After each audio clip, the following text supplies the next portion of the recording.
Folks, my name is Lin Yu. I'm from the Substack You Oughta Know. I run a pop culture and current events newsletter where at the end of each year, I throw a giant year in review tournament in which I quiz my subscribers on all the pop culture and global affairs that happened in a given year. And I wanted to share with you today how I write a huge tournament of that length and caliber.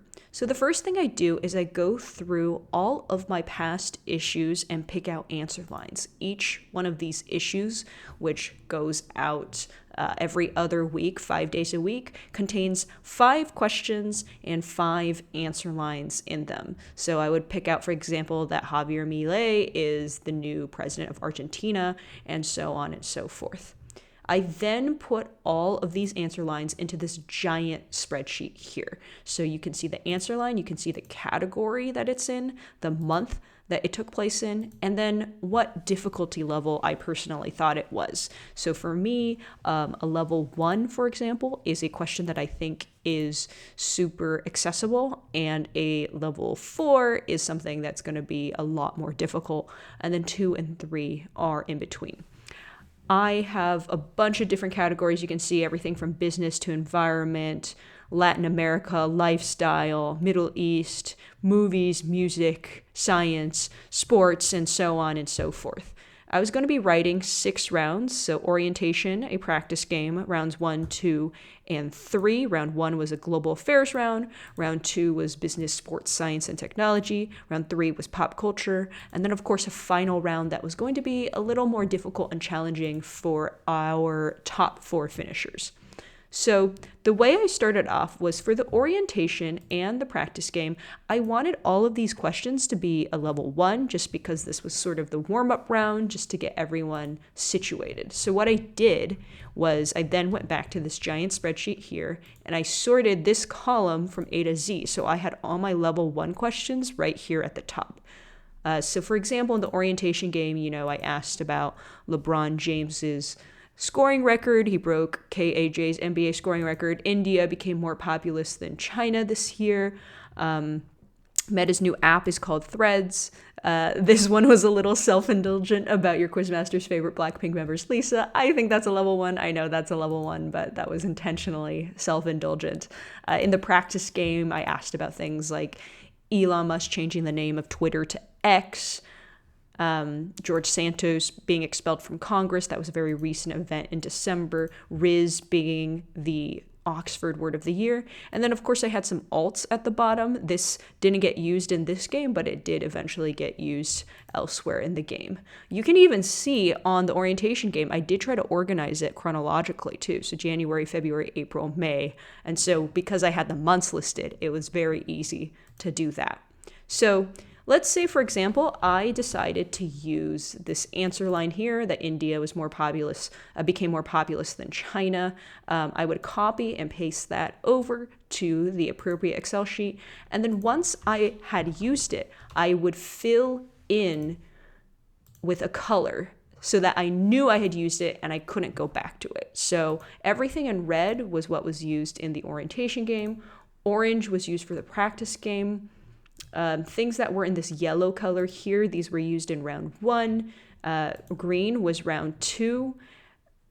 Blue was the pop culture round 3. And then purple was everything that got featured in the final round.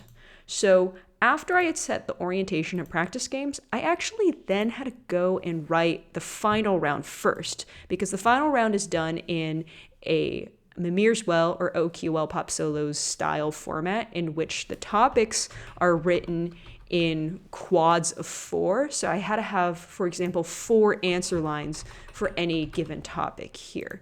So I wanted to be sure I set the final first to make it easier for me in rounds 1, 2, and 3 that I didn't have anything that overlapped with the final. And you can see all the different categories on the right-hand side here, a couple of level 4s. I thought the toughest quad of the entire tournament was this level 4 quad on refugee camps. You can see the answer lines here are Kutupalong, Lampedusa, Al Hol, and Jabalia. And incredibly, all 4 answer lines were picked up in the final round by the players. So once the final had been set, I could then go back to, for example, round 1, which is on global affairs. And at this point, I went back to this giant main spreadsheet and I sorted this column from A to Z. So I could see, for example, that this answer line in the Africa section had already been used in the final, so I wasn't going to touch it again, and these were all the other ones that were available. So I could then go through and pick out something from Africa, something from Asia, something from Europe, something from Latin America, and so on and so forth until I had 25 questions done. In round 2, it was business, sports, science, and technology. I actually literally went, first up to the business section, then pulled one from the sports section, then pulled one from the tech section, and so on and so forth. You can see here that every single answer line in the tech category was used in this tournament.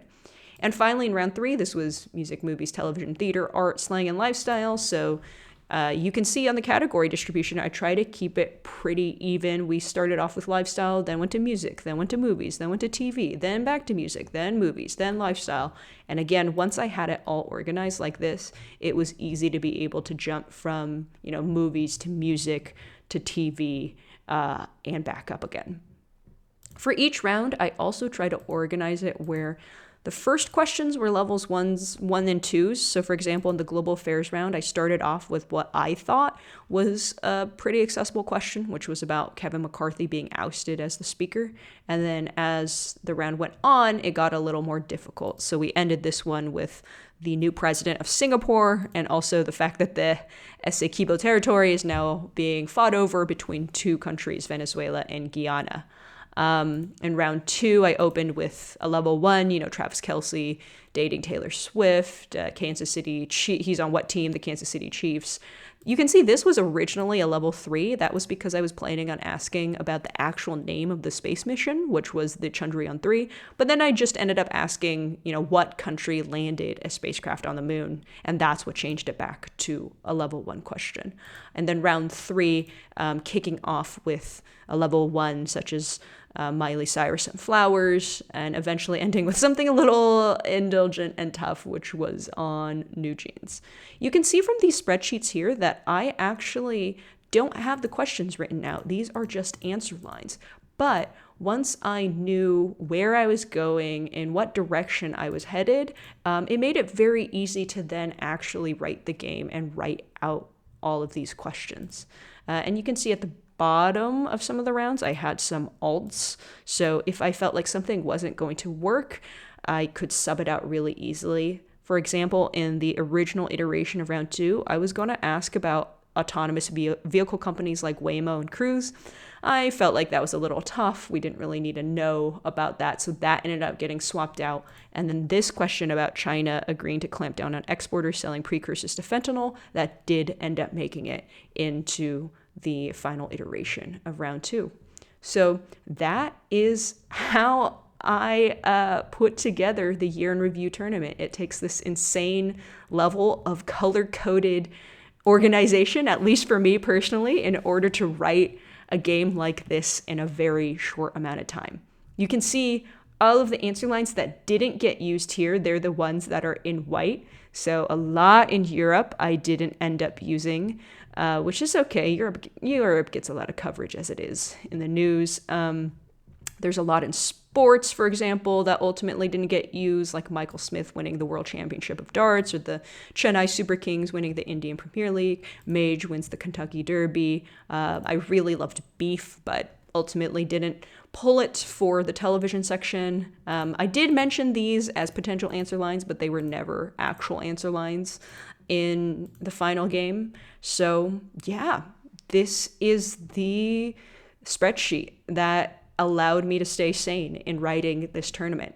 I would say in all, I put something like 16 plus hours into writing this tournament. I think this initial organization, all of this, took about 8 hours. And then after that, it was just a matter of writing the games itself and fine-tuning and playtesting them until they were in a state that I felt was ready to present to the players. So hopefully you are now convinced to subscribe to You Oughta Know. You can do that at yououghtaknow.substack.com. Thank you to everyone who did play this year. I'm looking forward to hopefully seeing you guys again next year, and you can imagine what kind of spreadsheet insanity I'll be going through as I'm preparing next year's tournament. And I will hopefully have the sets up for you soon so you can peruse them at your leisure as well. So thank you guys for playing. Happy New Year, and we'll see you in 2024.